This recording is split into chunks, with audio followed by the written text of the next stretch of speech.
Evening students, today we start chapter 5th about lines and angles. Here are some important notes about lines and angles.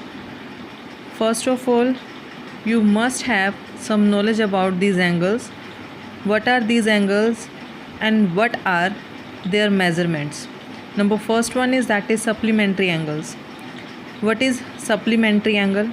If the measure of two angles add to 180 degree, then they are supplementary angles. अगर दो angles हैं और उन angles का measure यानी कि उन angles का जो टोटल है वो 180 डिग्री आता है तो वो सप्लीमेंट्री एंगल्स होते हैं. For example angle A 60 degree and angle B is equal to 120 degree and angle A plus angle B is equal to 180 degree. तो ये दोनों एंगल्स क्या हो जाएंगे? Supplementary angles. Now second one is that is complementary angles. Complementary angles क्या होते हैं बेटा? अगर दो एंगल्स का सम 90 डिग्री होता है तो वो एंगल्स क्या होते हैं? Complementary angles. For example angle A 30 degree and angle B 60 degree, then angle A plus angle B is equal to 30 plus 60 90 degree. Yes class. Adjacent angles. Adjacent angles क्या होते हैं? When two angles have a common vertex and a common side.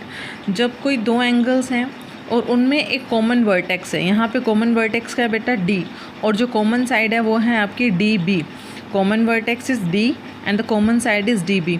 यहाँ पे आपके पास common vertex D है और common side D B है, और एंगल ए का मेजरमेंट 22 डिग्री और एंगल बी का measurement 39 degree.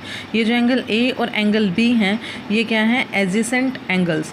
These are called adjacent angles. मतलब ये एंगल्स एक दूसरे के ऊपर नहीं होने चाहिए. जैसे यहाँ पे 22 एंगल है, यहाँ जाके 39 है, ऐसा नहीं होना चाहिए. इनका वर्टेक्स तो सेम होना चाहिए और एक कॉमन साइड होनी चाहिए, लेकिन एक दूसरे के ऊपर नहीं होने चाहिए ये एंगल्स. But don't overlap. तो ये एंगल्स क्या होते हैं? Adjacent angles.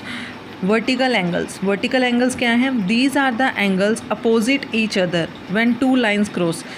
देखो यहाँ पे दो पैरेलल लाइंस आपको गिवन है और एक लाइन इंटरसेक्ट कर रही है इन दो पैरेलल लाइंस को.